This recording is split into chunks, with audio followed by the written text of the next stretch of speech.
ragu-ragu aku turun dari tempat tidur dan berjalan menuju pintu. Tidak lupa juga ku ambil botol bekas sirup yang tergeletak di atas meja. Wanti-wanti kalau ternyata Mas Ibnu yang datang dan hendak berbuat jahat kepadaku. "Assalamualaikum, Mailah, buka pintu." Aku menghela napas lega karena ternyata yang mengetuk pintu adalah Abraham. Tapi untuk apa dia bertamu malam-malam seperti ini? "Kamu ngapain kesini malam-malam, Bram?" tanyaku sembari membuka pintu.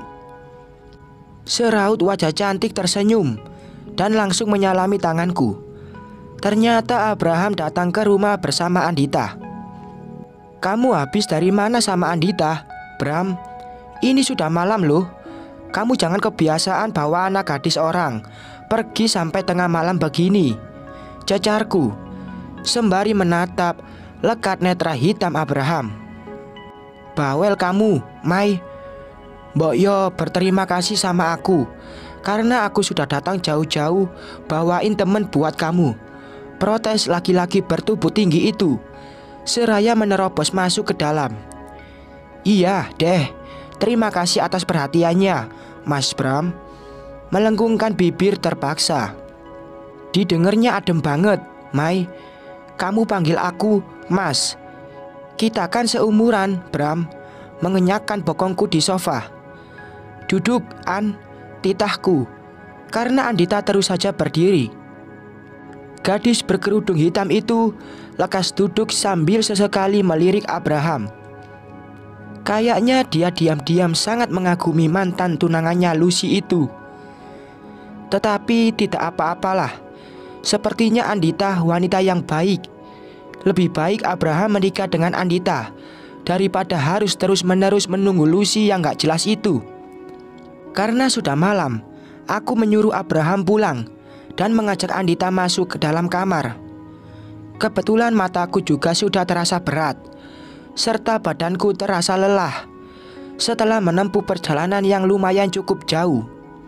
"Aku boleh nginep ya, Mai? Kan ada Andita ini. Aku tidur di sofa gak apa-apa deh. Badan aku capek banget," pinta Abraham sembari merebah di atas sofa. "Tapi awas, jangan macam-macam sama kita berdua. Kalau macam-macam, aku jitak kamu." Hening, hanya dengkuran halus yang terdengar. Dih, ini orang pelor banget. Nempel bantal langsung molor. Gegas aku mengajak Andita masuk ke kamar dan mengunci pintu dari dalam. Walaupun aku tahu Abraham lelaki baik-baik, tapi tetap harus waspada karena dia juga pria normal. Bisa saja kan syaitan membisikkannya untuk berbuat jahat kepada aku dan Andita. Pagi-pagi sekali aku sudah dikagetkan dengan suara gaduh di ruang tamu. Ada Mas Ibnu, warga komplek juga Pak RT, sedang mengeributi Abraham. Padahal azan subuh baru saja selesai dikumandangkan.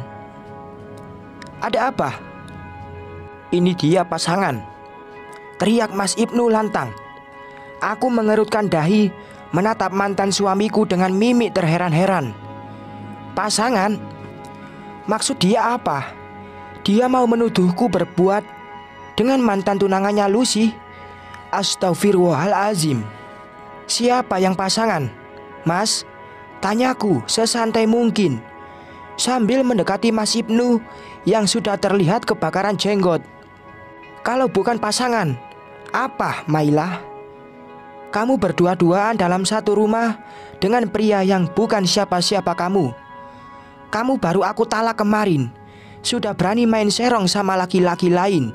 Murkanya menatap mencemooh ke arahku. Aku mengangkat satu ujung bibir. Dasar tukang selingkuh. Lihat ada Abraham tidur di dalam rumahku saja sudah marah-marah dan langsung menuduhku main serong. Padahal kan ada Andita juga di rumah ini. Kalau tidak ada dia, mana berani aku mengizinkan Abraham tidur seatap denganku. "Kamu itu ya, Mas, selalu menganggap semua orang itu kayak kamu. Aku sama Bram gak ngapa-ngapain. Dia cuma numpang istirahat. Dan Dan apa? Potongnya, istirahat di rumah istri orang, berduaan pula. Istri orang? Ingat, Mas, kamu sudah mentalaku. Jadi kita sudah bukan suami istri lagi. Rutuku kesal. Baru talak 2, Mailah. Aku masih bisa merujukmu dengan atau tanpa persetujuan kamu. Bisa saja sekarang ini aku menarikmu ke kamar, menyuruh kamu melakukan kewajiban sebagai seorang istri, dan kamu kembali sah menjadi istriku lagi. Toh, masa iddah kamu juga belum selesai. Enak sekali dia berbicara. Apa dia pikir wanita dan pernikahan itu hanyalah main-main? Aku tidak sudi kembali hidup dengan laki-laki tidak berakhlak, serta tidak memiliki perasaan seperti dia. Masih banyak pria di luaran sana yang mungkin masih mau menerimaku menjadi pendamping hidupnya dan mencintaiku dengan setulus hatinya. Tidak seperti Mas Ibnu yang hanya bisa menorehkan luka di dada. Kamu silahkan keluar dari rumah ini, Mas. Aku tidak sudi melihat kamu berada di rumah ini. Menunjuk pintu sambil menatap sinis wajah mantan suamiku. Aku gak akan keluar dari rumah ini. Ini rumah aku yang aku beli. Kamu gak punya hak atas rumah ini, apalagi sampai mengusirku. Mas Ibnu menyilangkan tangan di depan dada dengan sorot mata merah menyala. Jujur, sebenarnya aku merasa takut melihat dia seperti itu. Tapi saat ini ada Abraham di sampingku, dan aku yakin dia tidak akan membiarkan Mas Ibnu menyakitiku. Ini masalah Mas Bram sama Mbak Maila bagaimana? Timpal Pak RT menatapku, lalu bergantian menatap Abraham. Kita arah keliling kompleks saja, Pak RT. Dulu saat saya ketahuan berbuat sama Lucy saja, kalian langsung mengarahku. Jadi sekarang ya kalian harus melakukan hal yang sama dengan Maila juga Bram. Tapi Mbak Maila dan Mas Bram tidak sedang berbuat. Mas, kita nggak ada bukti kuat. Kalau Mas Ibnu kan dulu memang jelas-jelas sedang melakukannya dengan Mbak Lucy, tambah Pak RT. Tetapi mereka berduaan di rumah ini, Pak. Kita nggak tahu semalam mereka berbuat apa. Mas Ibnu masih saja ngotot. Saya tidak berduaan dengan Maila, Pak. Saya bertiga di sini. Lagian di sini juga ada CCTV. Kalian bisa lihat rekaman CCTV hari ini, biar kalian tahu apa yang sudah kami lakukan. Sambung Abraham yang sejak tadi hanya diam tanpa berkata apapun. Biar kata tampang saya sangar seperti preman pasar, tapi saya masih tahu batasan-batasan, juga halal haram, Pak. Nggak kayak Ibnu yang tampangnya doang so alim, tapi aslinya. Abraham melirik mantan suamiku mengejek. Nggak usah ngarang, Bram. Di sini nggak ada CCTV. Berang Mas Ibnu. Aku mengambil telepon pintarku di kamar, membangunkan Andita serta menyuruh gadis itu untuk bersaksi, supaya Mas Ibnu malu karena sudah menuduhku tanpa bukti. Kamu lihat, Mas, aku sama Bram memang tidak melakukan apa-apa.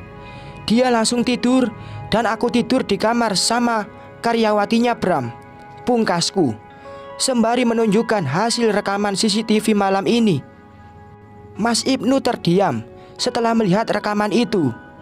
Pak RT juga pamit pulang karena ternyata apa yang diucapkan oleh Mas Ibnu tidak benar dan aku tidak terbukti melakukan tindakan asusila. Gegas diriku masuk ke dalam kamar utama, mengambil koper besar milik mantan suamiku dan memasukkan semua baju-bajunya tanpa terkecuali. Silahkan enyah dari rumah ini, Mas. Bawa semua barang-barang kamu dan jangan pernah temui aku lagi. Usirku kasar. Hilang sudah rasa hormatku kepada laki-laki yang pernah menjadi suamiku selama 12 tahun itu. Saya tidak akan pergi dari sini, Mai. Dia tetap bersikeras untuk tinggal. Oke, aku tidak berhasil mengusirnya. Maka orang lainlah yang akan mengusirnya dari tempat ini. Kita tunggu tanggal mainnya saja, Mas. Mas Ibnu menarik koper miliknya dan segera masuk ke dalam kamar, membanting pintu dengan keras, lalu tidak keluar lagi sampai aku dan Abraham pergi ke kios bunga. "Bram, aku boleh bermalam di kios enggak? Soalnya aku nggak mau tidur di rumah kalau masih ada Mas Ibnu.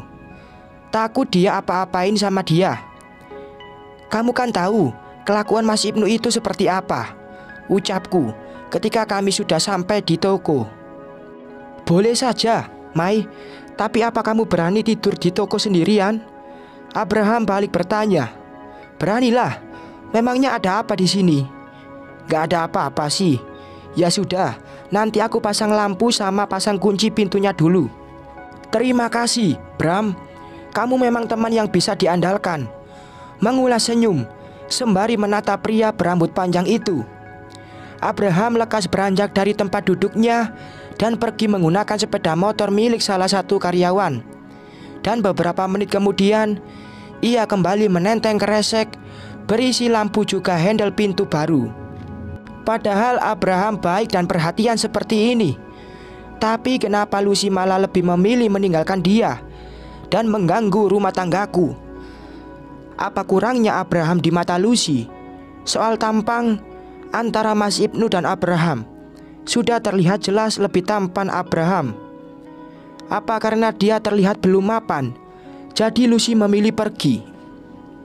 Atau entahlah, mungkin Lucy nyaman hidup dengan laki-laki beristri seperti Mas Ibnu.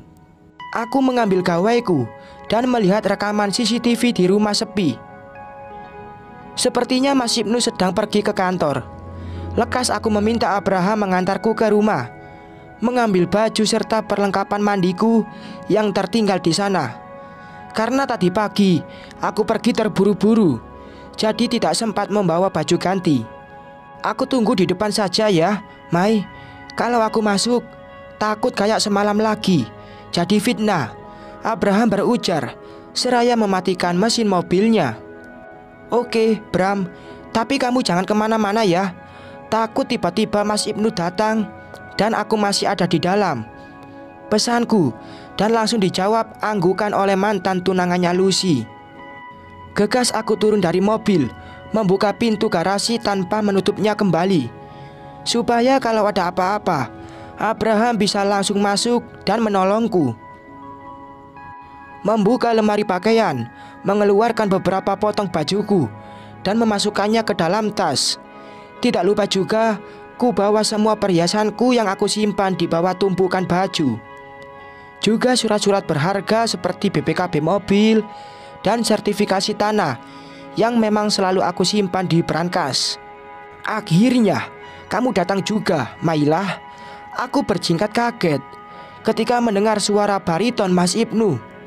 Laki-laki dengan rahang tegas itu sudah berdiri di balik pintu yang tertutup, sambil menyilang tangan di depan dada dan menatap nyalang ke arahku. "Kak, kamu ngapain, Mas?" tanyaku setengah takut. "Mau ngapain aja terserah aku dong. Ini rumahku dan kamu masih istriku," jawabnya seraya mendekat. "Mantan, Mas. Kamu lupa ya kalau kamu sudah mentalakku?" "Masih bisa rujukan, Mailah." Mas Ibnu mencengkram rahangku keras dengan sorot mata penuh amarah. Ekor mataku terus melirik ke kanan dan ke kiri, mencari ponselku ingin menghubungi Abraham. "Apa kamu nyari ini?" menunjuk gawaiku. Astagfirullah, kenapa handphoneku ada sama Mas Ibnu? Perasaan tadi aku meletakkannya di atas kasur. Apa dia memang sudah berada di sini sejak aku masuk ke dalam kamar? "Kamu pasti ingin menghubungi selingkuhan kamu kan?" Mas Ibnu berteriak sambil melempar ponselku ke sembarang tempat. "Sekarang layani aku. Kamu selalu menghalangi aku untuk melakukannya dengan Lucy. Jadi kamu yang harus menggantikan posisi Lucy." Dia menarik dan mendorongku dengan kasar ke tempat tidur.